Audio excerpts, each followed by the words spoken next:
presents the third stop of the Brunswick World Team Challenge.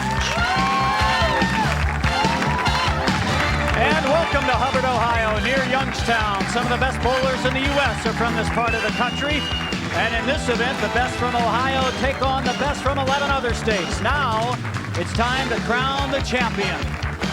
Hi, everybody. Good to have you with us. I'm Bob Dolan with Earl Anthony. And what a final field of three we have. A terrific field. And Earl, let's start right at the top. Our number one seed, Columbia Coodasees. Well, this is a very experienced team, and it seems to be the byword, experience. But I think the factor that they took over early on in the match play and dominated match play is the key, because this is a match play event on television. The thing that could make the big difference for Columbia Coodasees is the fact they have three left-handers on their team. The lane condition might hold up a little better on the left side than the right. That could be a factor. Sure, always looking out for those lefties, aren't you? Darn right, That's boy. Right. Now, our semifinal matchup is a dandy to begin with. Number 2 against number 3. Turbo 2-in-1 grips against Vice grips. Well, it's the grips against the grips. What can you say?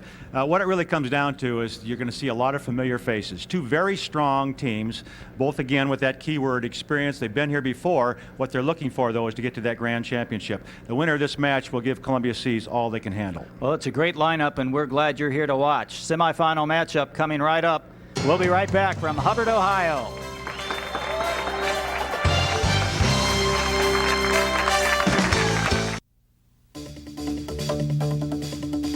The Brunswick World Team Bowling Challenge is brought to you by the American Bowling Congress and the Women's International Bowling Congress, providing championship service to sanctioned leagues across the United States. Make sure your league is sanctioned by the national governing bodies. By Lynn Shoes. For the performance approach, it's American-made Lynn Shoes, the choice of bowlers worldwide. By Contour Power Grips, the pioneers of the finger grip industry. More pros choose Contour Power Grips. You should too. And by Brunswick. Bowling is sold on Brunswick worldwide. From the Bellwick Bowl in Hubbard, Ohio, the Brunswick World Team Challenge. Bob Dolan and Earl Anthony with you. Our semifinal match is coming up. Vice Grips, our number 3 seed, against the number 2 seed, Turbo 2-in-1 Grips. And John Masiello will be the leadoff man for Vice Grips. Masiello, 40 years old. A league average 232. And right out of the gate, first shot, a little high on the head pin. The baby split to 310. Spare shooting really hasn't been a factor. Most of the players haven't had a problem converting spares. You see John going after another bowling ball here that'll go a little straighter for him. A big cupped wrist, but he'll open that wrist at the bottom now for this spare. He doesn't want to hook it a lot. And an open frame in the first for Vice Grips. Well, those things are going to happen. Even though both these teams have a lot of experience, they're both still a little bit nervous as we start the show. ABC Hall of Famer Steve Fair. He bowls leadoff for Turbo 2-in-1 and gets the strike in the first. That's what got him in the Hall of Fame, the ability to get the ball in play under any situation. Steve Fair, great leadoff man, because he generally can read the lanes very quickly. The lineup for Vice Grips, Contour Power Grip starting lineup brought to you by Contour Power Grips, pioneers in the finger grip industry. More pros choose Contour Power Grips, and you should too. Chris Barnes in the second hole for Vice Grips. The familiar Barnes, and he gets the strike. Barnes, one of those guys that likes to get the ball in the lane very early. He'll adjust with ball speed to get it farther down the lane as far as break point goes, but as far as rolling the ball, he gets it on the lane immediately. He wants it to roll down the lane and set up in the pocket, which he did. Let's look at the lineup for Turbo 2-in-1 Grips now. Contour Power Grip starting lineup brought to you by Contour Power Grips, pioneers in the finger grip industry. More pros choose Contour Power Grips, and you should too. Kurt Pylon, second frame for Turbo 2-in-1 Grips. Pylon, the youngest bowler on this team, Earl, just 23. And he leaves fairly simple spare here, even though there's a lot of ways to miss it. I don't think he should have much of a problem. He'll take a bowling ball, stand to the left, use as much of the lane as he can, try to skid it across the center of the lane, let the ball back in between the 3 and the 6. Want to get both pins with the ball if you can. See him standing to the left here. He'll relax his wrist so he doesn't hook it a lot. Throw it pretty hard, pretty straight, right at it. Well done for Pylon in the second for Turbo 2-in-1 grips. Now third frame, Jack Jurek, the owner of one PBA title, 32 years old. You know, as you go through these lineups, Bob, we look at these players. We've seen them all so many times before. And the thing is, as you go down the lineups, they seem to get stronger and stronger player by player. Beautiful shot by Jurek in the third. So after the open in the first from Masiello, a double from Barnes and Jurek. Dave Bernhardt, third frame for Turbo 2-in-1 grips. They're from Chesterfield, Michigan. And in the position round, Earl, these guys put up scores of 235, 234 to jump into the stepladder finals.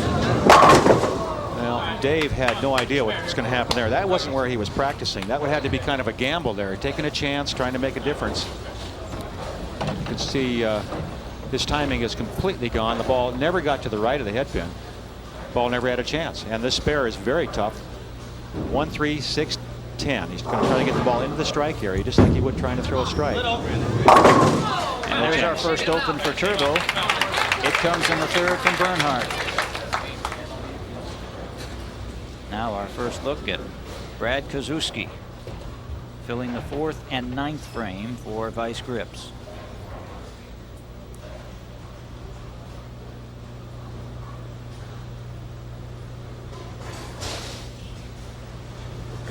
Working on the double. 3 in a row for Vice Grips. And they're running them out. Remember, folks, this is a 2-game total pin match.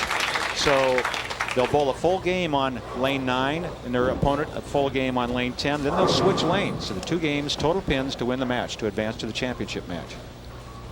And waiting for him there, Columbia Cuda Seas, our #1 seed. Nick Wissinger. Fourth frame for Turbo. Look out! Got it. Well, that's what they call the messenger. He got the pin coming back across, just the head of the head pin itself. Watch the pins as they fly to the left. Watch what happens here. The head pin goes off the wall, comes all the way back across, and knocks out the 10. That's called the messenger. From Wissinger. Right. Hey, I like that, Bob. That's good. 24 pin lead for Vice Grips. They're from Buffalo. And Mike Newman is their anchor man. And he's one of the best anchor men in the country. This guy can play, especially in the clutch. When you need him to make a good shot, Mike generally will be there for you. Well, this, as many of our matches are, Earl, shapes up to be a great battle of the anchormen. Newman for Vice Grips. Ted Hannes, of course, the pro bowler. He's the anchor man for Turbo.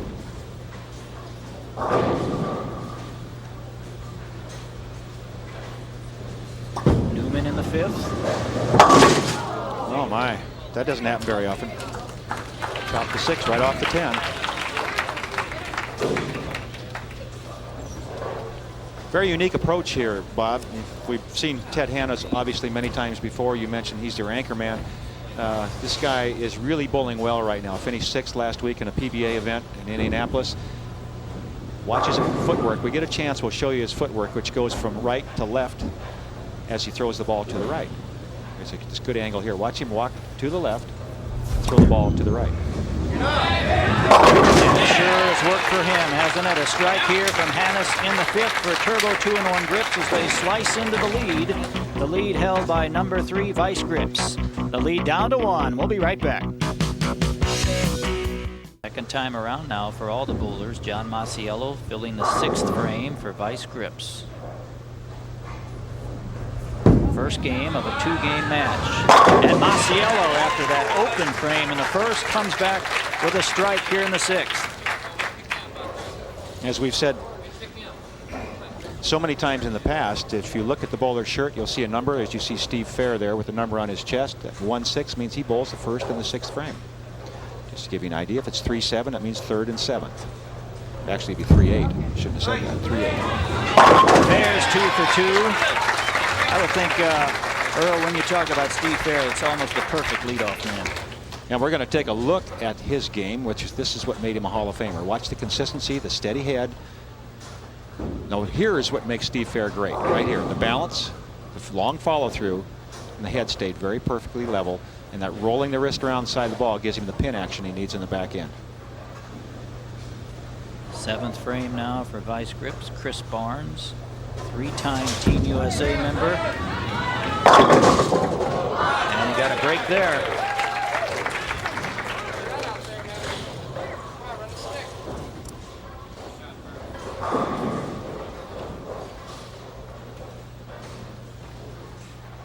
Barnes, 2 gold medals in the '95 Pan Am Games.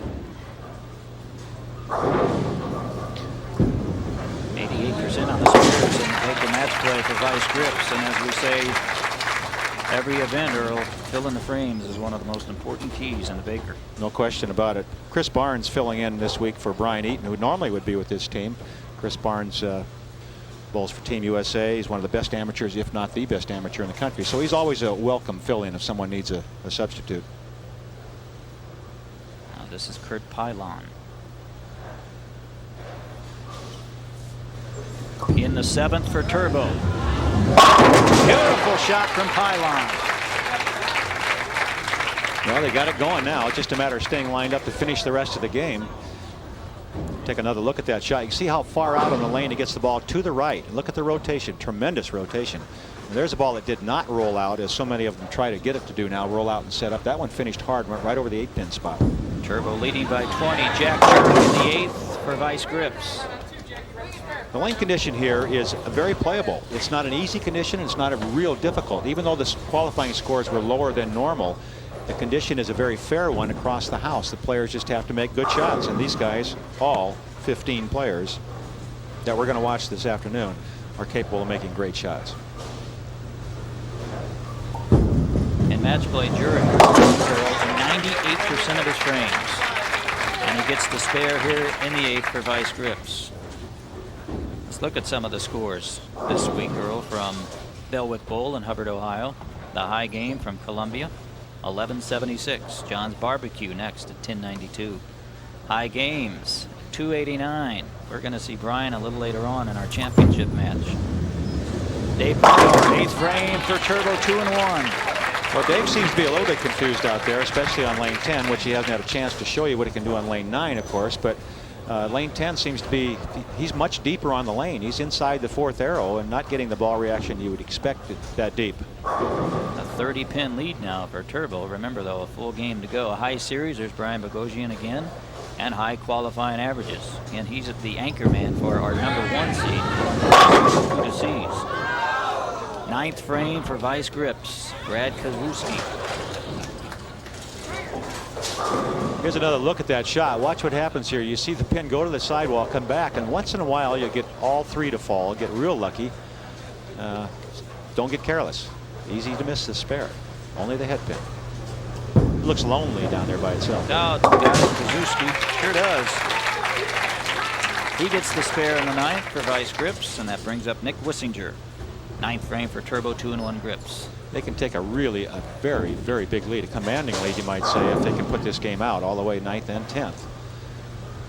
I like this guy's game. Good, solid game, great approach, good balance at the foul line, stays with the shot extremely well. And that one got away. Just as I said how good he was, he missed a head pin.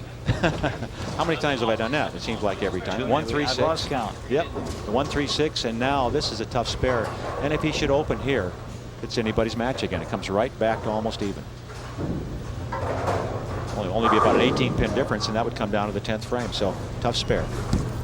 Oh my! Threw that one down there and got it. Not the way he planned on getting it, I'll tell you that. But he got it. And that's all that counts. Here's another look at it. Watch the head pin go to the sideball. Board come all the way back, kick out the 6. It's a good thing they have sideboards in bowling, or it'd be hard to average 150 without those sideboards. 30-pin lead still for Turbo, 2-1 Grips. Down to the anchorman, 10th frame. This is where they need Newman. This is what he's good at. He puts them back into the match generally. He'll keep them close or get them back into it. You got that way out there. I did it again. That's 2 for 2. Remember, Newman had trouble. Got that one. Almost didn't get any. Really, in his first frame, remember, Earl, the 5th frame, he had an open frame, so he is confused at the moment. Look at this. The ball almost tilted into the channel. Got only the 6, 9, 10. Well, the good thing about it is they're all in a bunch. And last year, when we were here for the telecast and Newman was there, he was playing right up the 2nd arrow, going hard and straight. Now he's trying to hook it. I wonder why. Got to hurry. fast. That's 2 opens for Mike Newman, their anchorman, in this first game. Well, that's about a 30-pin turnaround. If he'd struck out, they could have had 202. Instead, he goes up there, gets a 3 count and a 3 count for 171, 31 pins. Big difference. Now Turbo 2-1 with a 230 possibility. Ted Hanna's the guy you want to see up there. Gets a couple of strikes. You got a 60-pin lead. That's awesome. What a turnaround. Hanna struck in the 5th. Very deliberate. You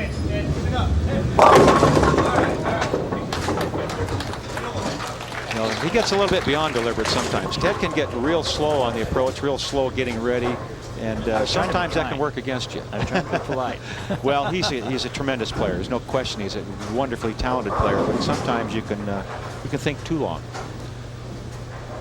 On the spare here, you see the open-wristed release of Ted Hanna's for the spare. Nothing on it, just end over end. He's had a tremendous career, and he's only 36 years old. 3 PBA national titles, 11 regional titles, and also Earl, the 1995 winner of the Peterson. Well, they have where he's from in Zanesville, Ohio, they have a bridge that goes in 3 directions and meets, crosses the rivers there. And I think that's where Ted learned his approach, going from one section of that bridge to the other and walking around the other one. Yeah, you that's normally would not advocate an approach like this. This is not a way to. No, I don't want people to copy this approach. You could get hurt doing this. This is not something for the folks at home. But it works for Ted Hanna's, and that's what counts. And he gets the strike. Turbo 2-1 grips will have a nice lead as we head into our second game. Remember, it's 2 games total pinfall. The lead is 50 for Turbo. We'll be right back. From Bellwick Bowl in Hubbard, Ohio. Game 2 of our semifinal match, and Turbo 2-1 grips won the first one, 221-171, so a 50-pin lead as we begin the second one with Steve Fair. Now remember here, Earl, they've switched lanes for game 2. Exactly, and you can see what happens sometimes when they switch lanes. It's not necessarily that the lanes were dressed differently, but just sometimes there's been more play over the years on one lane bed than the other. Sometimes the oil moves a little quicker, the dressing moves around a little faster, the players have to make an adjustment. There is a transition period.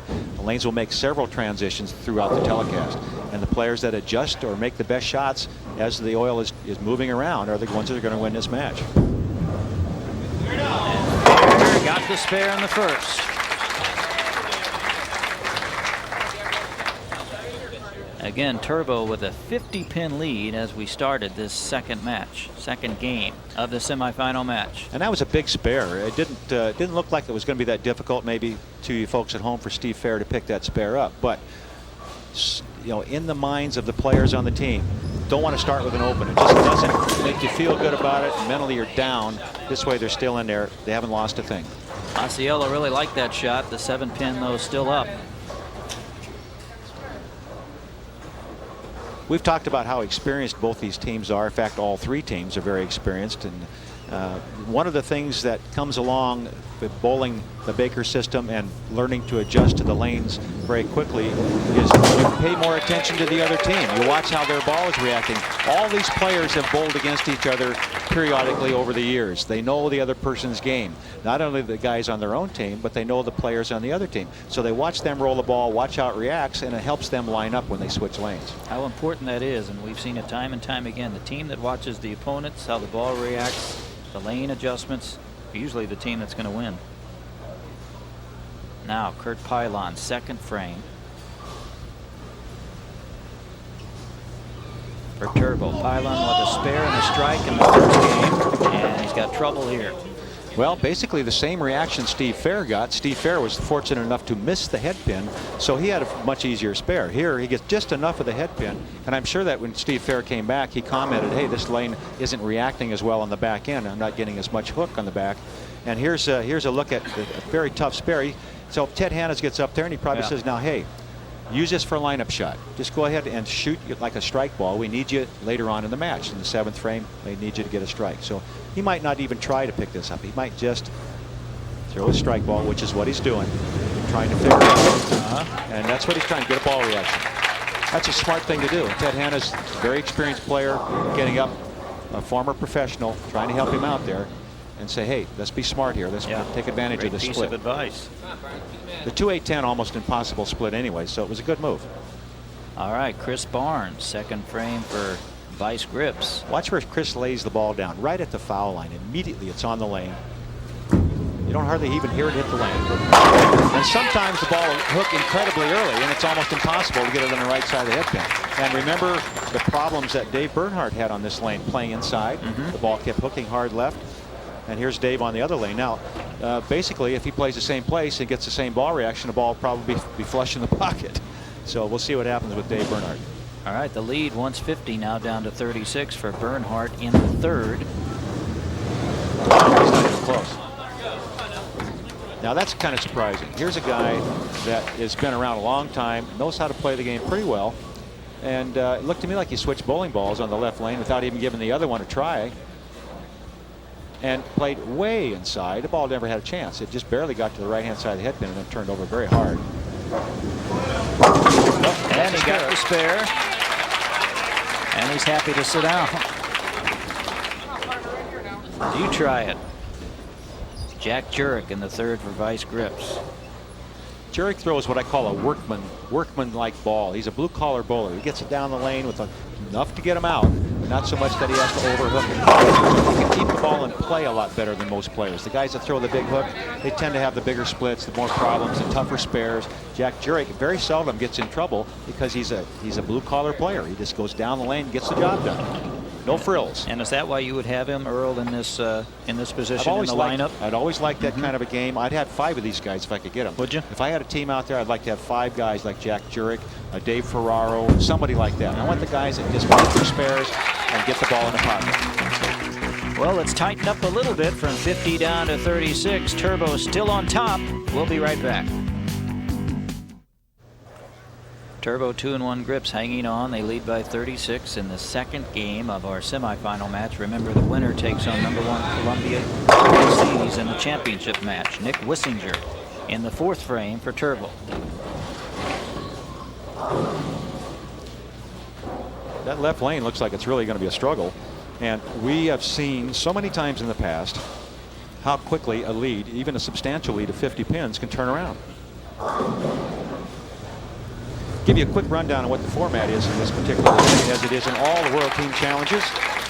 Every team in the field, of which were 46 this week, bowled 6 qualifying games, regular team games of qualifying, and then the top 10 teams based on total pinfall advanced to the match play, which is all Baker.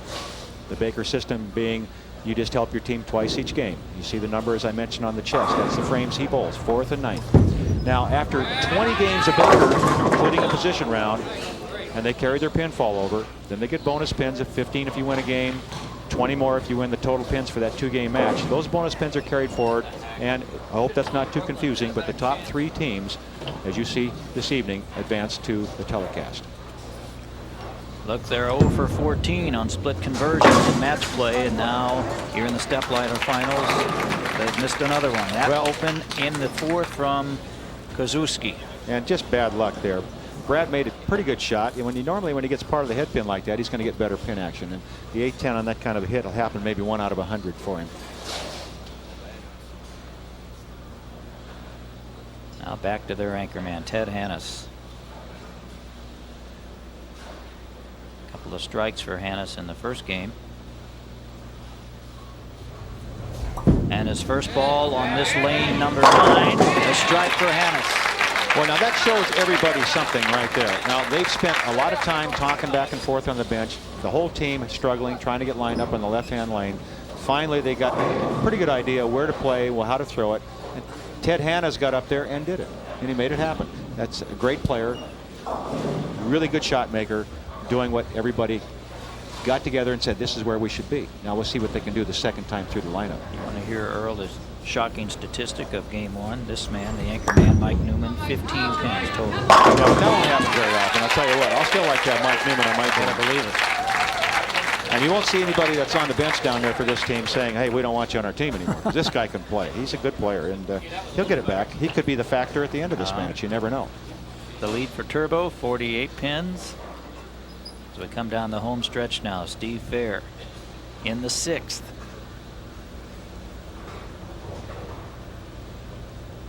Fair with 3 ABC tournament titles, 94 ABC Bud Light Masters champion, and a strike here in the 6th for Fair. Well, then again, we come back to that old word, that old standby experience. There it is. That shows you something right there. They talked it over. Hannah's got lined up, got the strike. Steve Fair comes up right behind him. Another ABC Hall of Famer makes the great shot. They get the double.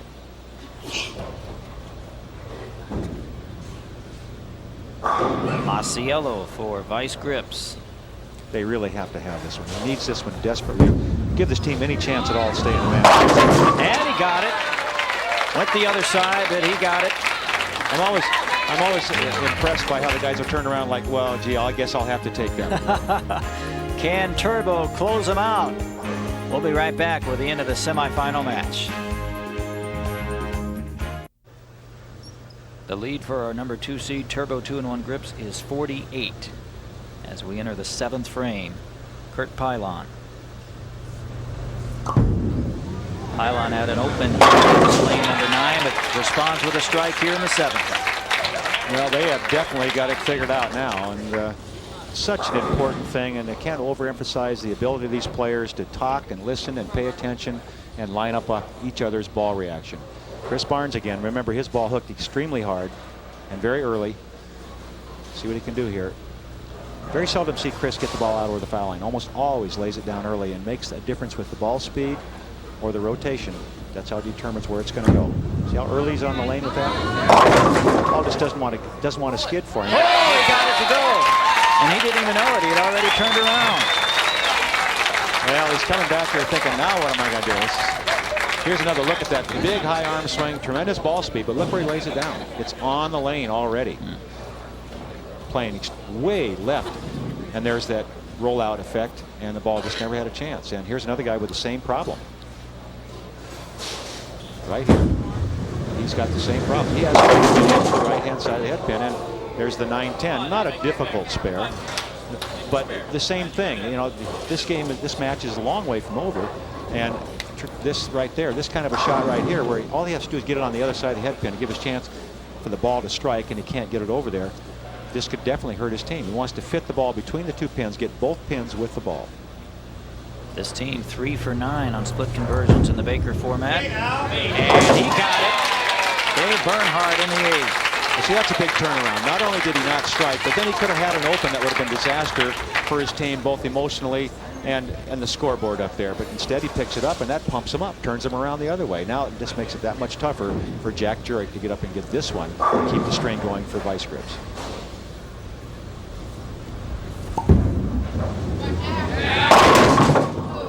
And the string is broken by Jurek. Well, that was they couldn't afford to make any mistakes. They needed them all, and now they're running out of frames. But again, 2 frames to go. Boy, in this Baker system, who knows? We had a great field here at Belwick Bull Earl in Hubbard, Ohio. Very competitive field, a lot of quality. And it's always a struggle to get into the top 10. And let's look at some of our top finishers. These guys, S&B Pro Shop from Madison Heights, Michigan, were in 2nd going into the position round and then fell down to 4th. Columbia Turbo from Ohio qualifying in 5th, and in 6th the team from Cincinnati. Wissinger 9th. All right, another tough spare. So they're still in this thing, running out of frames, but pin count is going to be so important. If, for example, he were to miss this, let's say he does, 170 in the 9th, maybe they shoot 190. It's a possibility of 411 for the 2 games. That basically will do the job. But if they were to get bad pin count with a maximum for their opponent of, say, 397 if they strike out, anything can happen. So remember, we watched a great player in Mike Newman get up here and get 3 and 3 out. Finishing 7th here at Hubbard, Ohio, Mez's Vice Grips from Dayton, Ohio. And in 8th place, Trev DeFox from Cincinnati. Again, we had teams from 11 states plus Washington, D.C. The home team finished in 9th. A strike in the 9th for Kozuski. And that was it. They had to have that one to have any even dream of a chance. And with Ted Hanna's up there, that's not very likely that he's going to make a mistake that could give them a chance to get back into it. But who knows? Well, the lead is 45.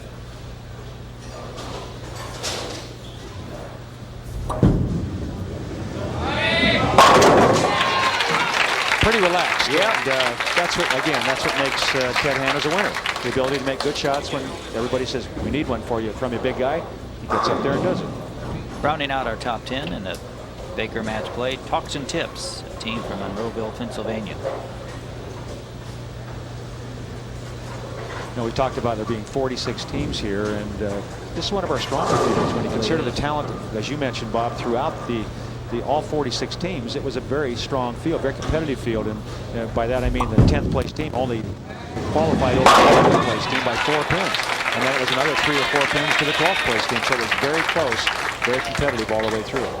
Well, our number 1 seed, Earl Columbia Cuda-Seas, watching Ted Hannahs, and he is lined up on lane number 9, and that's not good news for the number 1 team. Well, there's always a difference, or an advantage, you might say, for the team that won the match before, bowling for the championship. But the difference could be, as I mentioned at the top of the show, the difference could be the 3 lefties on the Cuda-Sea team.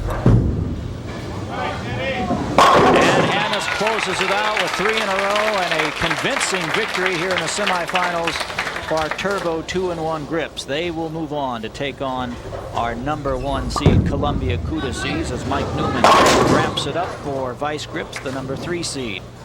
Interesting, in head-to-head, Vice Grips beat Turbo 2-in-1 402-397, but here in the Stepladder TV Finals, Turbo 2-in-1 Grips turns the tables and wins convincingly. Well, the turning point in that match, in my opinion, was Mike Newman in the 10th frame first game, when he went up and got 3 on the first ball, 3 on the second ball, and that really was a turnaround. It was like a 30-pin swing at that point. But these guys will be back. They're great players. They'll get back here again and take another shot at it. It will be our championship match, Columbia Cuda-Seas against Turbo 2-in-1 Grips. But first, around the bowling world right after this.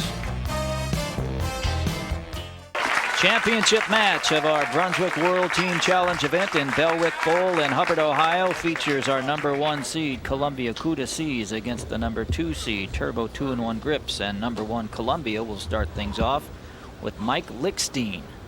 He bowls leadoff for them, and you're about to see, Earl, one of the most unusual approaches in the game. Well, when you get a chance, we'll show you on the other approach really what this is all about. But this is another one you don't want to copy. You could get hurt. Now only Columbia, the 3 and the 9. Columbia begins on the left lane, lane 9. All these guys feel that they can at any time throw a strike. So there's no lack of confidence in the ability of that they feel that they can do this. They can make good shots. When they don't strike, it's almost like they're shocked. I mean, I'm serious. It's almost like there's what happened? How could that possibly happen? So they don't really work real hard on their spares. They don't shoot that many. So it's always an adventure when they shoot spares. And Lickstein gets the spare in the first. Let's look at their lineup. The Contour Power Grip starting lineup brought to you by Contour Power Grips, pioneers in the finger grip industry. More pros choose Contour Power Grips, and you should too. And a good lineup it is. Jim Johnson Jr. will be their anchor man. Now Steve Fair, first frame for Turbo. Hello. That's not the way you want to start things out against the tournament leaders. They led it by a couple hundred pins, so that means they're bowling very good in the match play portion. And Steve Fair sets it down a little bit early, goes through the middle of the head pin and the 6, 7, 10. Now, don't count Steve out in this shot. He's very capable of sliding the 6 across into the 7, cross lane, switching bowling balls.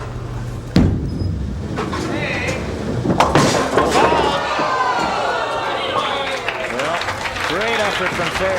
That's about a 16th of an inch from being perfect. That's a little over 60 feet, a 16th of an inch, pretty small target. Here's another look at it. This ball straighten out of the back, get just a piece of that head, of the 6 pin. And that would have picked up the 4-6, I think. Mike Mullen, second frame. Beautiful shot from another left-hander, Mike Mullen. Outstanding collegiate player, and again, the lefties could be the factor in this match. So keep a good eye on them because they are pumped. And there you see Mike Lickstein with his arm around that young guy saying, hey, way to go, Pards. Stay awake, Mike. All right. In head-to-head, Columbia Cuda-Seas defeated Turbo 2-in-1 Grips 383-375. You know, it's a major factor in our top players on the not only on the PBA Tour but amateurs around the country is what the collegiate program's been doing for the last 15 to 20 years. It's getting stronger all the time, and these are the products of that. A young player like that, a young player like the left-hander you saw just a moment ago. These guys are products of the collegiate programs, and the instructions that they can get there are outstanding. So they come out 19, 20, 21 years old out of college with great games. They're ready to go. They're not afraid of anybody. What we used to have to go out and learn through experience, they're taught firsthand at high school and collegiate level. Here is the third left-hander in this Columbia team, Patrick Allen. Watch this. Got it. The messenger again. The light hit destroys the rack, and he got the messenger off the wall. Here's another look at it. Now watch the ball. Watch the 5-pin go. Take out the 10. The head pin comes off the wall, comes all the way back across, and does the job on the 7. Now Dave Bernhardt, third frame for Turbo. Remember, Dave had some trouble in that semifinal. Hey now. Oh, a lot more room here. Beautiful.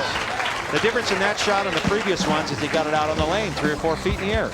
So Columbia Kuta Seas, our top seed, off to an early 11-pin lead. We'll be right back. For a dandy, our championship match. Brian Bogosian now 4th frame for Columbia Kuta Seas, their first right-hander in the lineup.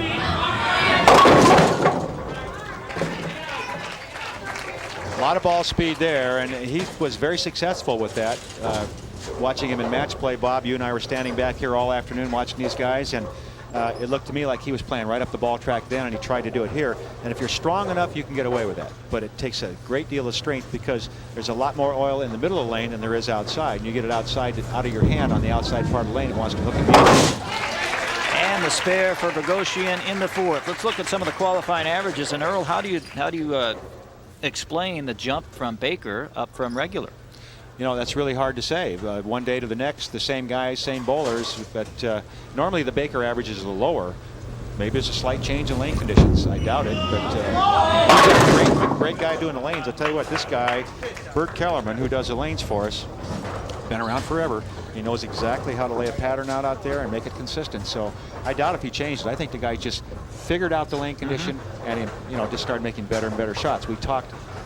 I'm making a speech here, but we talked about how talented our full field was, and this kind of gives you an idea. They improved the first day of the session. You get paid per word, Earl? Pardon? You get paid per word? Yes, I do. Good. I get a nickel a word, and I'm getting as many as I can in here. There's a look at the match play records, and Columbia was dominant there. 8-2 in match play, and look at how dominant they were. Round by round, they never left that top spot. Another guy throws it hard and straight. Jim Johnson Jr., anchorman for Columbia. Jimmy Johnson can bowl 300s like most people bowl 200s. He's got a ton of them. 43 of them, 3rd all time. Now Ted Hannes, who put on quite a show in their semifinal victory over Vice Grips. He was 4 for 4 in that 2nd game of the semifinal match. I got a feeling he's going to have to get them going early here because this Columbia Kuta C team is ready. Boy, they're pumped and they want to win this badly. Well, Hannes has 6 strikes in a row. About as good as you can do it. We'll We'll take a look at the form of Ted Hannes. Now watch him. He's going to walk away from you about 1.5 feet to the south. He's going to look at his footwork. He crosses them over, but look at the cupped wrist. At the bottom, he keeps it in that position all the way through. It takes tremendous strength and then rotates up and around the side to create that back end, that hitting power. It's a 10-pin lead for Columbia. Mike Lipstein, 6th frame. Got a break. Could have been a lot worse. Could have been the 3, the 7, and the 9. Only the 3-pin. And Mike, a very good spare shooter. You'd never know it by watching his approach, but this kid can play with anybody. He's really tough. And there's Mike Lichstein, spares in match play, 13 for 13. So that ought to tell you something. Mike just doesn't make his spares like this one pinner. He hits him right in the middle. He hits the middle of the pin.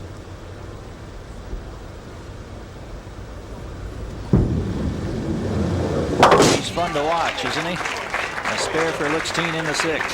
He's a good kid, too. He's good-natured, just like his father. His father, Larry Lichstein, worked on the tour still works on the tour. He does player services out there, and Mike's been bowling since he was old enough to look in the door of a bowling center.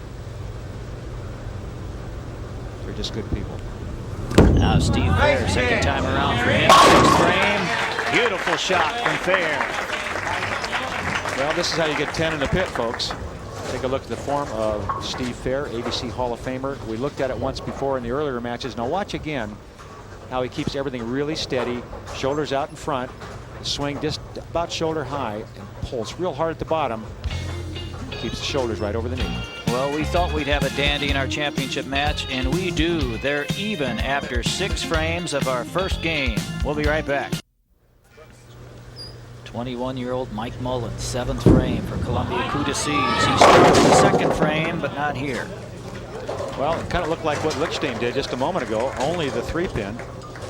They're not getting the back end they expect. They're being just a little bit gun shy there. Afraid the ball's going to hook high in the head pin.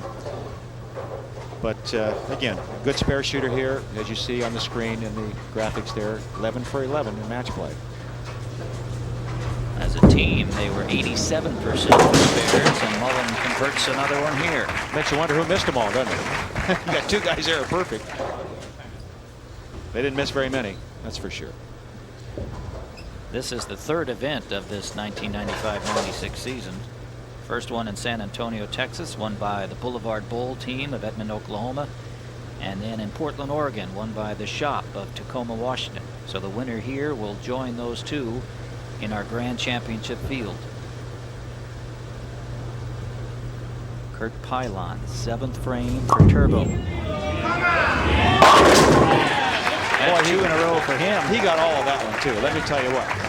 He was working really hard to get his fingers and thumb deep into that bowling ball, and when he let go of it, look at the rotation, the power of this bowling ball. Very little deflection in the pocket area.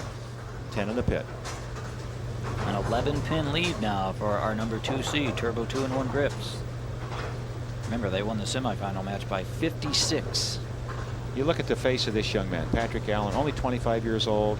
This guy finished 2nd in the American Bowling Congress Masters Championships. He's been around for a long time, and that was just 2 years ago, 1993. So he knows how to play in top flight competition, and he makes great shots normally when he needs to. And here again, a good shot by Patrick Allen. Only the 6-pin, pretty easy spare here. They need to throw some strikes. They got to stay close. They don't want Turbo 2-in-1 to build up the big lead as they did in the opening match when they bowled vice grips, that 50-pin lead.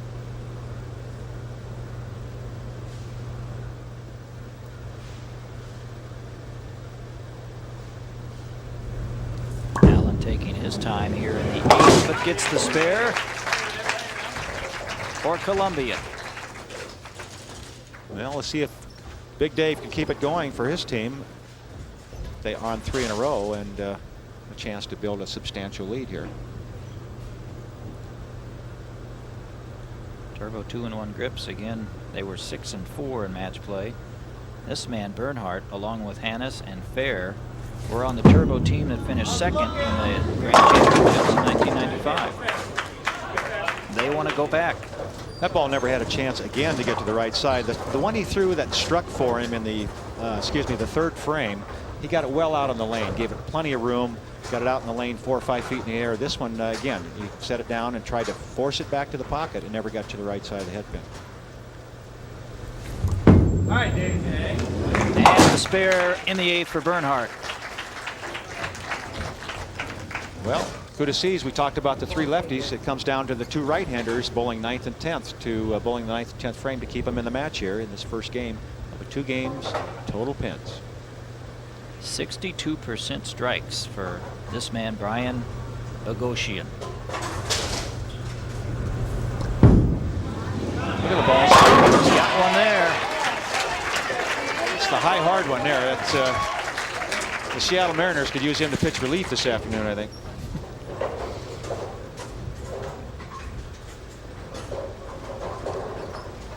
We've got a good one here in our championship match. Glad you're with us. Hubbard, Ohio, Bellwick Bowl, the Brunswick World Team Challenge. Number 2 seed Turbo 2-in-1 Grips. This is Nick Wissenberg in the 9th. hello, does it turn around quick in this Baker system or what? There you go.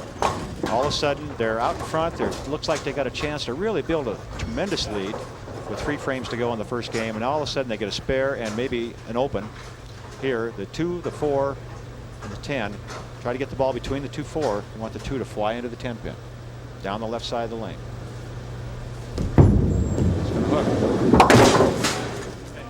So a big open in the 9th for Turbo. Big turnaround and puts Columbia Kudos in the lead for the first time. And brings us to their anchor man, Jim Johnson Jr. Actually, for the second time, I was wrong again. They were leading after the first frame. Here's another guy who can really get it down there in a hurry. A lot of ball speed. He's 2 for 2 in this championship match.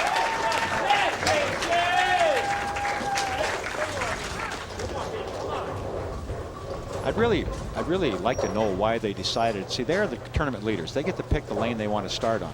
I wonder why they picked that lane. Do you think because they felt lane 9 was more difficult? They wanted to get it out of the way early, and because they have 3 lefties on their team, they didn't think it would affect them as much as it would Turbo 2-1. They want Turbo 2-1 to finish on the tough lane with 5 right-handers. That's the way I see it. I'd like to know what they think. They've got 2 right-handers that don't really play the lane. They overpower it. They got 3 left-handers that are playing the other side of the lane. So they're playing completely different than Turbo 2-1. It's like 2 different kinds of bowling completely. Is that what you would have done if you were making that decision?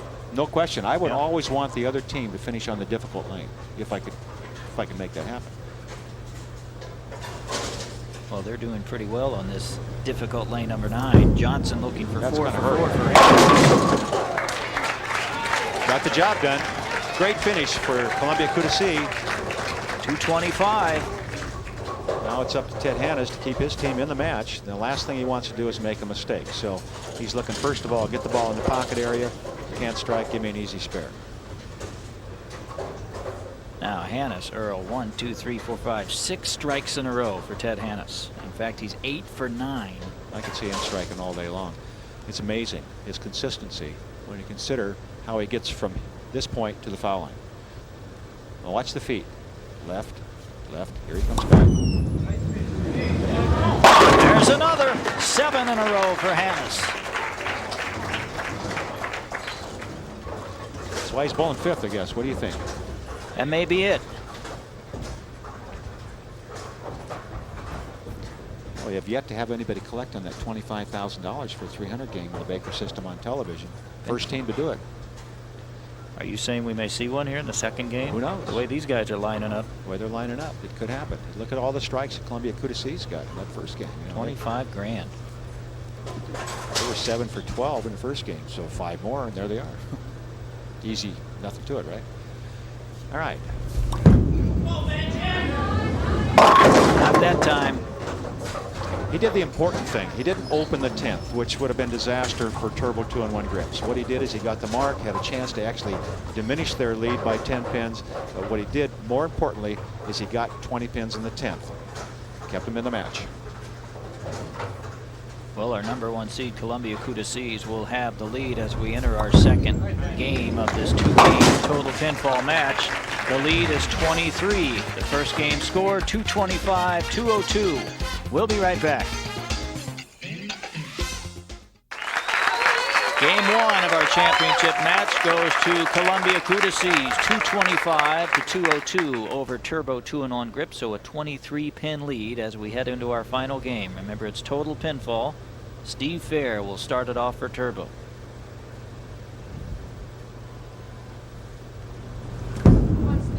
They had the big lead in the semifinals. Now, though, they have to play catch-up in the finals.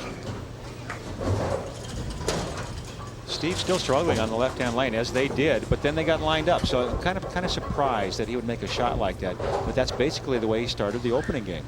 Threw it through the nose, got the big split. Almost picked it up, remember? All right, this spare, not any easier than basically that split. The 3-6-10 is a tough spare. Ball wants to hook in the middle, so be careful. There it is. Not the way you want to start the championship game. Not when you're down by 23. And as Chris Berman from ESPN would say, he's Steve better than fair. Oh, I think he'd say it better than that, Earl.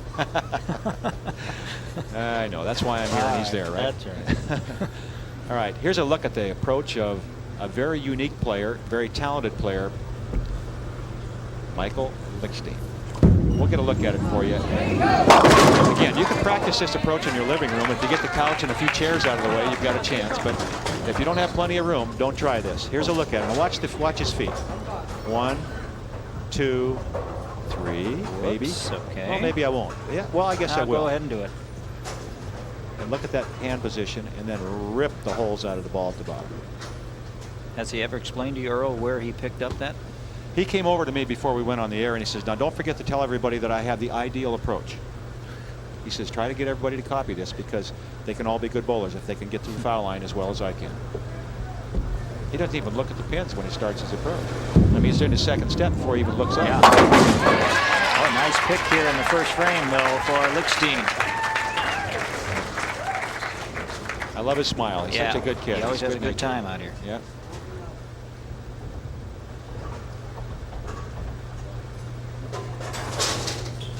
So he's explaining exactly what happened there to one of his teammates, right down to the last rotation. Kurt Pylon, second frame. Pylon's on a streak here of his own, 3 strikes in a row. But remember, now they've switched lanes, so this is his first ball over here. I think he switched bowling balls. It looks to me like he's gone to a different bowling ball, and that just overreacted for him. Now, why, if you've had 3 strikes in a row, would you switch bowling balls? Well, maybe on this lane he felt he needed that particular ball. And, I don't know. Yeah. I'd have to go ask him, to be honest with you, and maybe I'm wrong. Maybe he didn't, but it looked to me like he did switch bowling balls there. And now he gets the 4, 6, 7, and about all you can do here is take 2. And right now, Turbo 2-in-1 grips is digging a hole and may not be able to get out of. That's 2 open frames to begin this second game of the championship match. 1 from Fair and 1 from Pylon. All right. Mike Mullen, Chuck Hall's Star of Tomorrow winner back in 1994. He's just 21 years old, and he bowls for St. John's University. Very determined young man, very aggressive player. The pins, and look at that. Beautiful.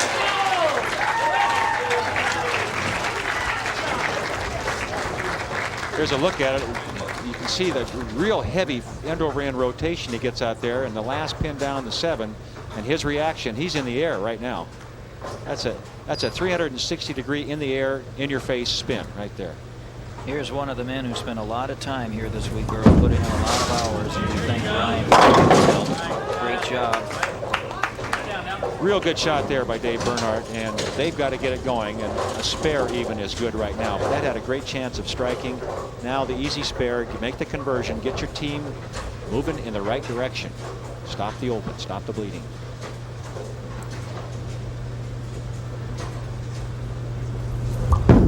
And he does. But still the lead with those 2 strikes for Columbia to begin the second game was up to 46. From 23 to 46.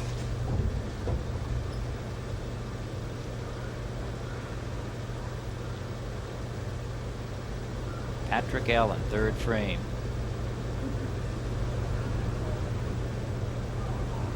Patrick, I think, is going to throw this one just a little bit harder than he's been throwing the ball. A little more direct, a little more ball speed. Well, he's more speed and more direct, but he just got it going too quickly up toward the head pin and across the over. Leaves only the 4 pin. Shouldn't be any problem for Patrick. Here's another look at it. He's really just yanked on this ball to get the speed he wanted, and just pulled it, created, and jerked the ball up toward the head pin, and had never had a chance to stay on the left side. He's trying to do what the young guy did earlier. The young guy being Mike Mullen, throwing hard and straight, and just get the back end in the last 5 feet. Didn't work for him. A lot of concentration on these spares. They know how important they can be, and he missed it. Oh boy, major mistake there. It just, when you make a mistake like that on an easy spare, it just deflates your team. Now they got to get all pumped up again, and what it does for the other team is say, hey, we're still in this match. Here we go. They're going to give it to us. Let's go get them, guys. And now you're down to the guys that can make it happen. This guy here, and right behind him, Ted Hannes. 34-pin lead. Wissinger in the 4th. Wissinger whisked the head pin right there. 1, 2, 4, and the 8. Now Idea here will be get the ball on the left side of the head pin between the 1-2. Let the ball do all the work for you.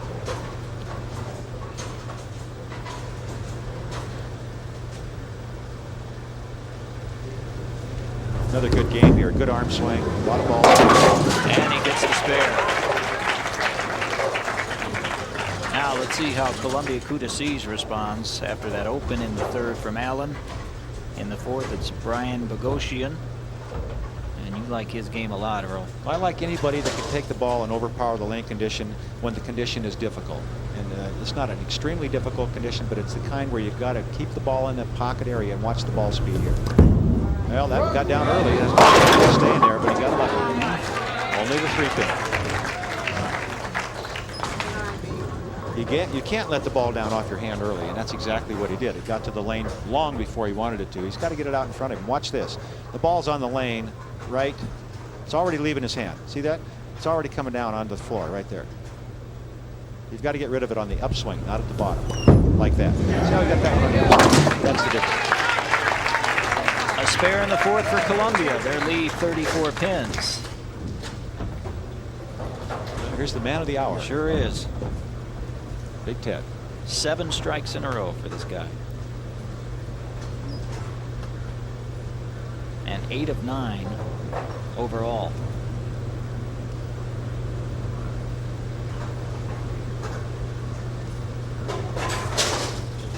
Tremendous concentration. Takes a lot of time. Oh my. Well, this is makeable, believe it or not.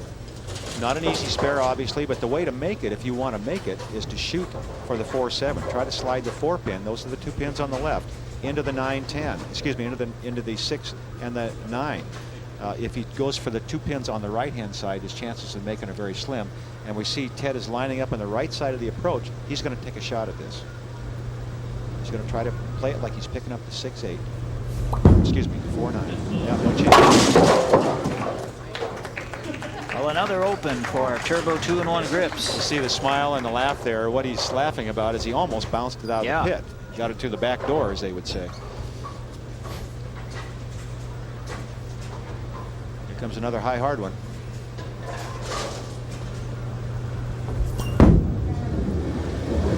Johnson, yep. He got another one. He's perfect in this championship match, and Columbia Kudasys, our #1 seed, appears on their way to the championship. They have a nice, cozy lead. Up by 54. We'll be right back. A pair of strikes in the 6th frame while we were away. A strike from Fair, a strike from Lichstein. So the lead is 64 pins now for Columbia Kudasys, our top seed. 7th frame now, Kurt Pylon. 64-pin lead. Pylon the strike in the 7th. Chances are slim for Turbo 2-in-1 at this point, but again, Baker system, who knows? Columbia Kudasys can't relax on that lead. They've got to continue to be aggressive, and if anybody's aggressive, I mentioned before, this young man is it. He'll go up there and he'll attack. That's how he knows how to play the game. That's how you learn. Be aggressive. Very composed, though, too. Aggressive and composed. A lot of ball speed here. Couldn't hold it. Just overthrew it, and it got off his hand early. Sometimes that happens. Because he's trying to just throw it right through the hooking part of the lane. Force it down the lane, and it just got off just a little early off his thumb, and that makes that early hook. Sometimes you pull so hard in that backswing, you pull a little early, and it falls off your hand. Take another look at it. He's pulling so hard right here. Everything, you see that, look at him, look at his shoulders. Just pulling so hard, he just never could get the ball really on line. Not an easy spare. The left-hander, he's got to hook it. Oh. Here we go. Well, the door opens a little bit. Welcome to the pressures of the Baker system. Now let's see what Bernhardt can do. Well, he's the key. If Dave Bernhardt can get a strike here, his team is back in the match. If he can't, you know, he's the weakest point in that team, in my opinion. And if he doesn't strike here, then they're hurt. But if he can get it to the next guy and then to Hanna's, they've got a chance. Have to be lucky. That's disaster, because not only does he lose a lot of pin count, which at that going into that shot they had a 4-pin lead in pin count. Now it goes the other way. And if he should open, this is not an easy spare. It's a very tough spare. If he should miss this, the match is over.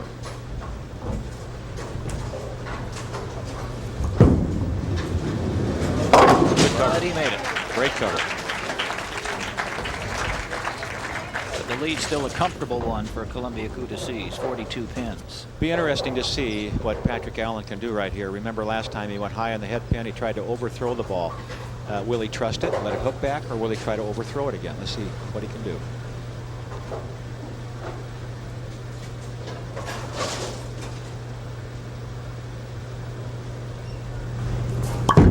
He's going to let it hook a little bit.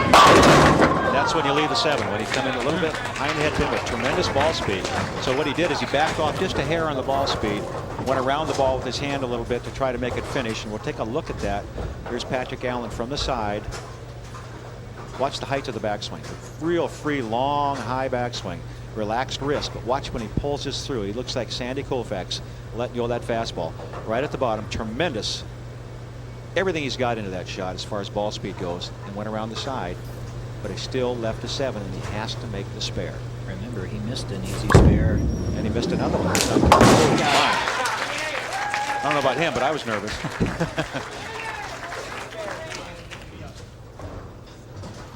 Filling the frames. So often we've said that. 42 pin lead with 2 to go.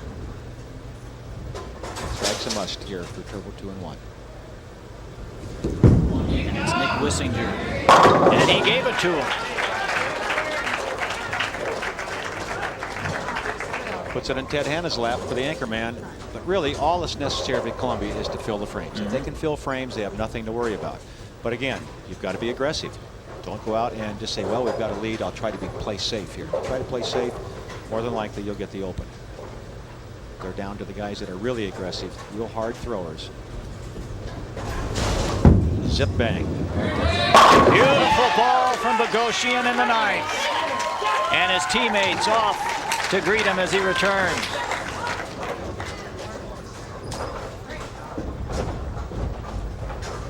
Really, that does the job right there. They don't even need a mark in the 10th now. Just keep it on the lane. Don't foul. Don't do anything stupid. And this is over, regardless of what Ted Hanna's doing.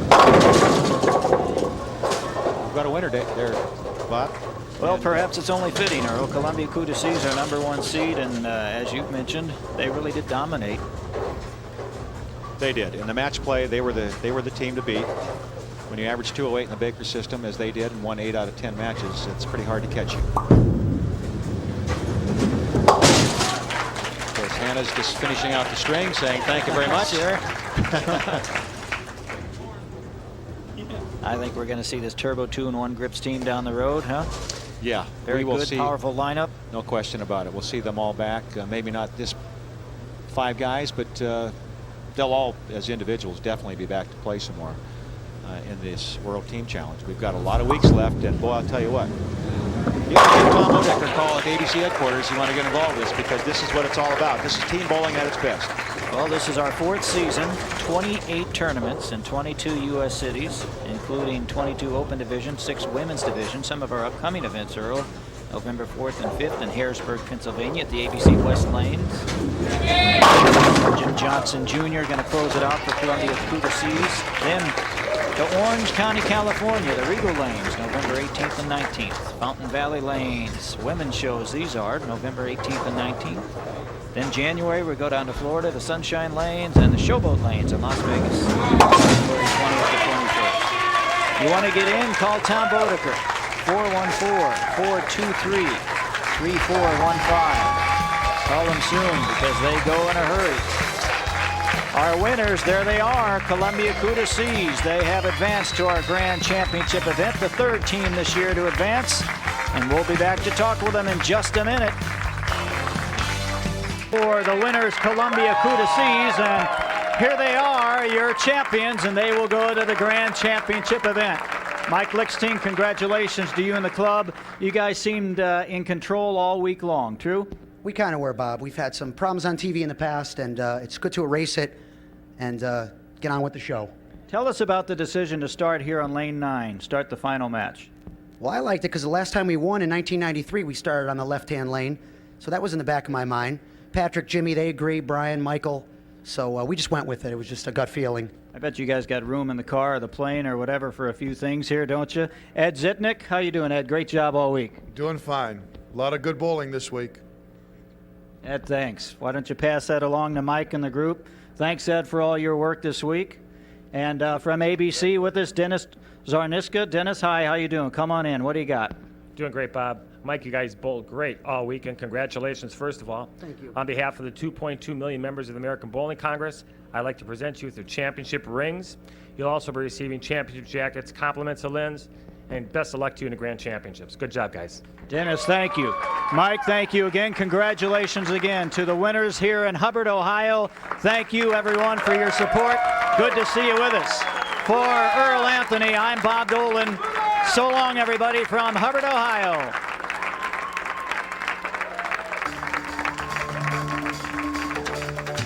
The next World Team Challenge telecast comes from North Rock Lanes in Wichita, Kansas. Check your local listings for dates and times. This has been an ABC Eagle Productions telecast.